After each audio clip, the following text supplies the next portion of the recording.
Hello everybody and welcome back to Red Eagle Politics. Make sure you guys like this video down below and subscribe to the channel if you are new. So we talked a lot about how Republicans are actually growing a spine in the state of Texas. They're playing for keeps. Donald Trump has also instructed that they do this. And now you see some of these maps in Texas for the House that are coming out. 32 Republican seats, because keep in mind, if you look at Texas now, Republicans have a favorable map, but it's not super favorable, and they understand that there's still plenty of House seats in the state of Texas that could go their way. And in this map, I've kind of filled out the possible redistricting in Ohio and in Texas and why it's important if they do this, because there's 7 seats that have been flipped on this map here, several in the Rio Grande Valley. They're probably going to divide El Paso. They're going to make sure that they're going to be able to go out there and draw a map where they can gain seats. Maybe it's not going to be this map, but there will be a map in Texas. There will be a map in Ohio. Maybe they do make Cincinnati bluer, but that's fine so long as it means that the others can remain the same. And if that happens, you're very likely out of the gate starting off at 217 House seats, which means you need 1. And there's plenty of seats that you could point to for the Republicans to get, and they would be able to win the midterms, expand their trifecta. They're not going to lose the Senate. They're not at that point going to lose the House if they do that. So we'll dive into this, but first, really quickly, got to tell you guys about our great friends over at Allegiance Gold. While the media is obsessing about Trump's tariffs, something big is brewing and nobody's talking about it except right here. Because starting this month, under new Basel III international banking rules, gold will officially be reclassified as a Tier 1 asset, placing it on the same level as cash and U.S. Treasuries. Translation, gold is money again. Just in the first quarter, thousands of tons of gold were quietly moved back to the U.S. from Europe. Meanwhile, central banks around the globe are stockpiling gold at record levels. That's not a coincidence. That's a signal. So if the world's most powerful financial institutions are hoarding gold, why aren't you? Don't wait. Call Allegiance Gold, the trusted experts that I've partnered with that have the highest ratings and accolades. They will help you secure real physical gold and silver delivered straight to your home or placed securely inside your IRA or 401k. Go to allegiancegold.com/redeagle or call 844-790-9191. That's 844-790-9191 and mention Red Eagle, and you could be eligible to receive up to $5,000 in free metals, but only if you act right now, because gold is freedom, gold is sovereignty, and starting this month, gold is officially money. So that's allegiancegold.com/redeagle or call 844-790-9191 today. All right, guys, back to the video. So this is super important because you look at what this does, redistricting. Democrats, they have these spaghetti states like Illinois. You have ridiculous maps that have been drawn even by a so-called independent commission in California.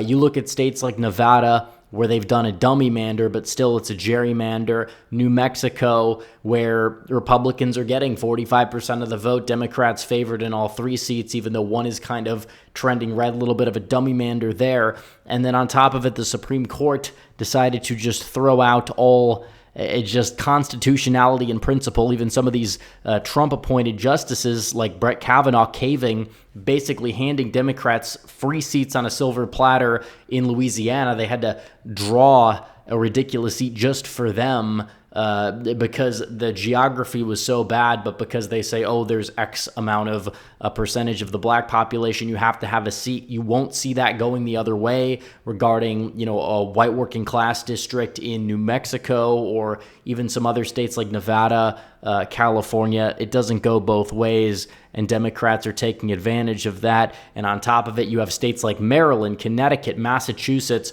where there probably would be plenty of districts if you drew an actual fair map in those places. They're not doing it. Republicans have kind of had this reputation for gerrymandering, but a lot of it is because their geography is just favorable. Like, look at Wisconsin. Wisconsin is a very fair map, in my opinion, because you have a seat for Milwaukee, a seat for Madison. You have a seat for the Driftless area, the Northern Highlands, the Green Bay area, kind of like the Fox Cities area, the Wow counties and the Milwaukee suburbs, and then the Kenosha-Racine area, which kind of, extends left into like Janesville, for example. But that's a fair map that you have. when it comes down to it. But Democrats said, no, we wanted to redraw it. They weren't able to like meet the deadline or whatever. But Republicans can see what's going on here, what they've done in California, Illinois. They want to play for keeps, and they understand how important that this is going to be. And there's plenty of seats that they could just get one and win at that point. There's Trump plus 8 seats in places like Iowa. If they win that district, whether it comes down to primarying out Marionette Miller Meeks or not, but it's likely they could. There's 2 Trump plus 4 seats or whatever in Pennsylvania. The Tom Keene seat in New Jersey, he's relatively popular. The Trump plus 9 seat, Maine's second. Jared Golden's actually facing a very strong opponent, and he's losing to that opponent in many polls. So when you look at, there's plenty of seats they could hold on to. The 2 in Arizona, the Jen Kiggins district in Virginia, and Republicans are well funded. The RNC is like 80 some million on hand. The DNC doesn't even have 20 million on hand. And Trump has raised like $1 billion in his war chest for the midterms. Basically, that's going to be able to carry Republicans across the finish line, because 90% of House districts, maybe it's a little bit less in competitive districts, but they go to whoever spends the most money. So if you're going to be talking about the midterms and you're going to be talking about the House and you're talking about a blue wave, especially when a lot of these polls, they have it at like D+1, D+2 in the generic ballot. Yeah, I don't necessarily think so. They say Republicans are gaming the system. Well, Democrats game the system all over the country ahead of 2022 in places like Illinois, places like New York, Maryland, Massachusetts, Connecticut, plenty of seats. Nevada, for example, you don't even have like a 50-50 map and a 50-50 state. In fact, it was kind of dumb on their part because all 4 districts might be Republican, but it's like, okay, well, you can do that, but if Republicans do it, they're the bad guys. They're just fighting back. That's all it comes down to at the end of the day. It's kind of polarized redistricting, but what this is going to do is it's going to make sure that Republicans start off at like 217. Yes, Democrats can win the House. They can maybe win some of these districts here that are colored in, light pink or the light red, the lean seats, whatever. But it's very unlikely they're going to be able to win, a big chunk of them. In fact, it's more likely Republicans are going to go out there and maybe win a seat that is colored in like light blue.